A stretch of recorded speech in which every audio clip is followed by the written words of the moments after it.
Bienvenue sur Investissement Locatif TV, la chaîne des investisseurs immobiliers. Je suis très heureux de vous accueillir aujourd'hui pour cette émission exceptionnelle puisque j'ai la chance de recevoir en plateau mon invité qui est conseiller en gestion de patrimoine. On va parler de l'immobilier et de la place de l'immobilier au cœur de la gestion de patrimoine, mais aussi de l'impact du Covid sur cette gestion de patrimoine. On regarde tout de suite en images, c'est parti.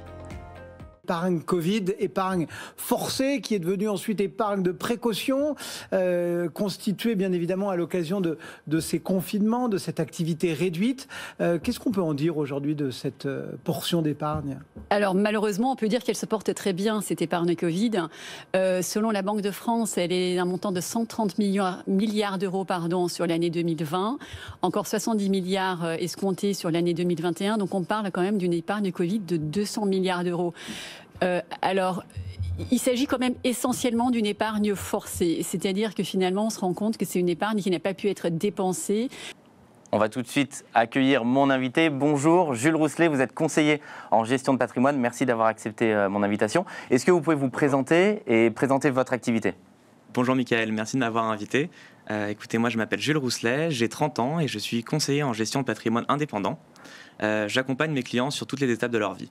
Le début de la carrière, le mariage, la naissance d'un enfant, le financement des études de ses enfants, l'expatriation et la succession, bien évidemment. Derrière toutes ces étapes de la vie, il y a des problématiques patrimoniales auxquelles il faut répondre.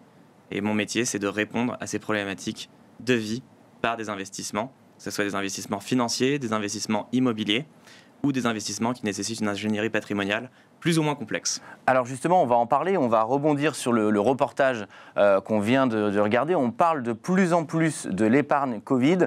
Les Français ont un trésor de guerre, ils épargnent sur leur compte. Est-ce que ça, c'est une bonne stratégie d'épargner ? Est-ce que c'est une bonne ou une mauvaise nouvelle ?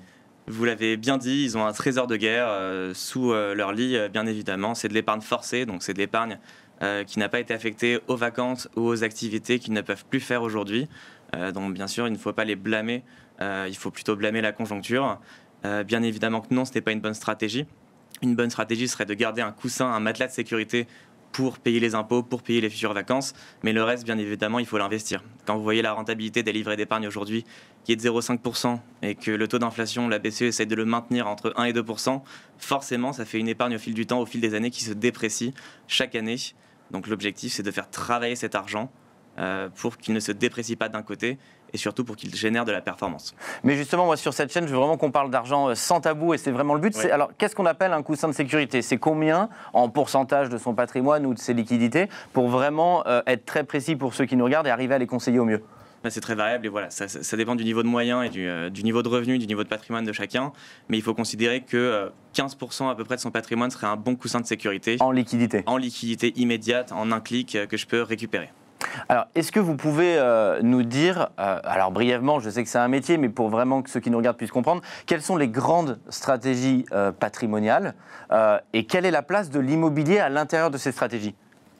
Si on est très large, les 3 grandes stratégies patrimoniales sont finalement la constitution de ce patrimoine, la structuration ou la restructuration de ce patrimoine et la transmission de ce patrimoine. L'immobilier va être une étape fondamentale finalement de la stratégie de construction de ce patrimoine, grâce notamment à l'effet de levier du crédit bancaire.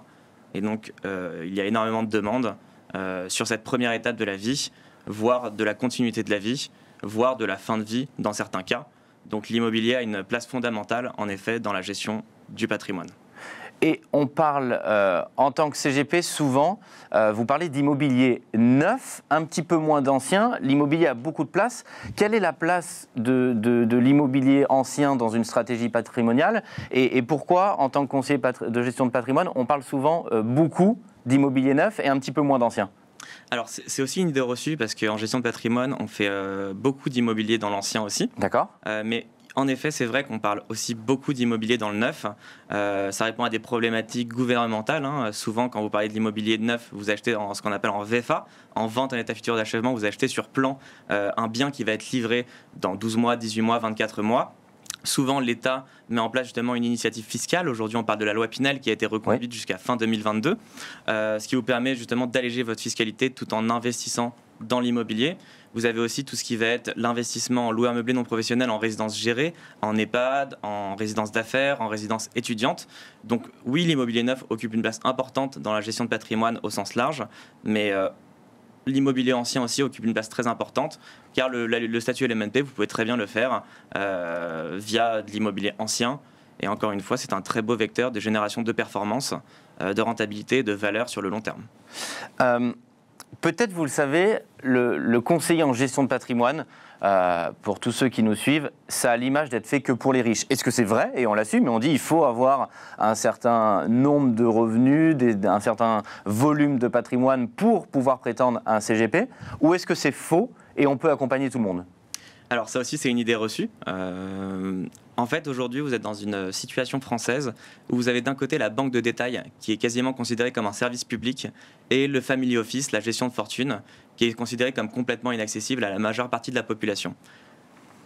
Au milieu de tout ça, vous avez un no man's land, que sont les cadres supérieurs, les cadres, les professions libérales, toutes les personnes qui ont un niveau de revenu suffisant pour pouvoir se créer du patrimoine immobilier par exemple, ou un niveau de liquidité suffisant pour pouvoir accéder aux meilleurs fonds du marché et à des contrats aujourd'hui qui sont beaucoup plus accessibles qu'il y a 20 ans. Donc non, pour vous répondre, aujourd'hui, le gestionnaire de patrimoine n'accompagne pas uniquement que les riches au sens vraiment littéral du terme. Alors peut-être c'est un cliché aussi, mais si on parle d'immobilier neuf et de Pinel, j'ai souvent ce commentaire sur des chaînes YouTube, et c'est pour ça que des clients investissent dans l'ancien, c'est qu'il y a un taux d'effort mensuel important à mettre, c'est-à-dire on ne peut pas faire de cash flow positif sur un investissement en Pinel. Qu'est-ce que vous leur répondez ? En fait, vous ne faites pas un investissement dans le neuf forcément pour avoir du cash flow positif. Vous faites un investissement dans le neuf déjà parce que vous allez parier sur le potentiel de gentrification, d'amélioration finalement des conditions d'une commune dans laquelle vous avez acheté votre actif. Et surtout, vous le faites parce que souvent, mes clients aussi ont une problématique d'allègement de leur fiscalité, de maîtrise de leur fiscalité. Et grâce à ce type de dispositif, vous avez le droit finalement à une réduction d'impôt sur 9 ans, 12 ans.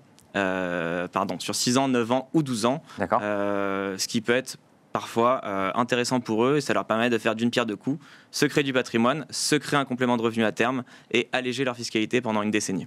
Votre métier, c'est de protéger, c'est de sécuriser, c'est d'accompagner. Est-ce que vous avez un exemple, une histoire d'un parcours atypique de quelqu'un que vous avez protégé et accompagné? Oui, j'ai une cliente de longue date dont la mère est Alzheimer précoce.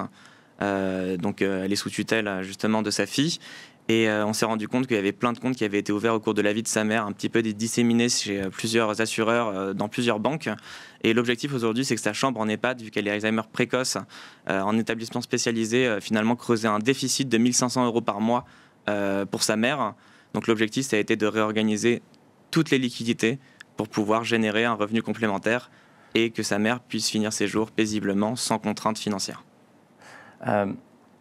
J'aimerais que vous puissiez aussi me dire un conseil pour ceux qui nous regardent, qui débutent, qui ont envie d'investir, qui n'ont pas de conseiller en gestion de patrimoine, qui se renseignent justement en regardant notre émission. Quel est le conseil que vous pouvez leur donner, ou plusieurs conseils, pour pouvoir bien gérer son patrimoine? Oui, déjà, la plus dure étape est faite pour ceux qui nous regardent. Ils s'intéressent à la gestion de leur patrimoine en regardant cette émission. Le premier conseil que je pourrais leur donner, c'est de se faire accompagner par des professionnels du métier. Tout simplement pourquoi on n'a pas de cours d'éducation financière à l'école, qu'on ait fait une école de commerce, une école d'ingénieur ou l'université ou d'autres types d'études. On n'a jamais appris à gérer nos finances. Donc le premier conseil que je pourrais donner finalement aux gens qui ont envie d'investir leur argent intelligemment, c'est de se faire aider et de commencer par exemple par un audit patrimonial. C'est un bilan de santé sur le plan financier. On pense souvent à faire des bilans de santé chez le médecin chaque année. On ne pense pas forcément à le faire pour ses finances. Donc voilà, pour moi, la première préconisation serait de venir se faire accompagner et de faire une petite analyse de l'existant pour voir ce qu'il en est déjà et ce qu'on peut faire après. Merci d'avoir accepté notre invitation. Je rappelle, vous êtes conseiller en gestion de patrimoine. Merci d'avoir suivi cette émission. Je vous dis à très bientôt pour d'autres conseils pour réussir vos investissements immobiliers. Merci d'avoir suivi cette émission. Au revoir.